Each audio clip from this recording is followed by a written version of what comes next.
crossovers helped Mazda post its best January sales in 24 years.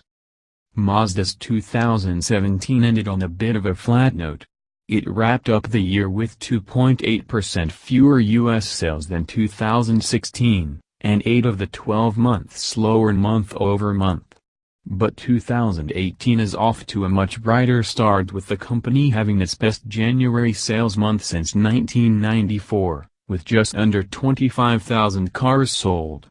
Besides that headline statistic, the higher sales also mean this January exceeded 2017 sales by 15%, or about 3,300 cars, and put it ahead of January in that healthy 2016 year.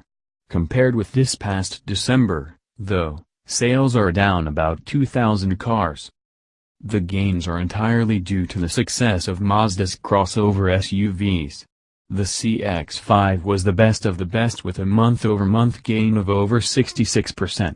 In actual numbers, it sold about 13,500 copies compared with about 8,000 last January. The big three-row CX-9 had a big jump, going from 1,600 units sold last January to about 2,300, for a gain of almost 47%.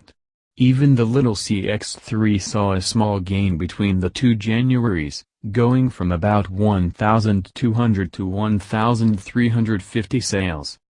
Mazda's January would have been even better if its conventional cars hadn't dropped so much. Both Mazda Miata and Mazda 6 sales dropped by just over half.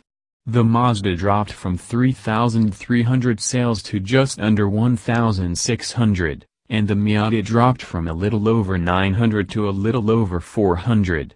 Mazda 3 held on a little better, with just a 12% drop from last January, going from about 6,600 to 5,800 sales.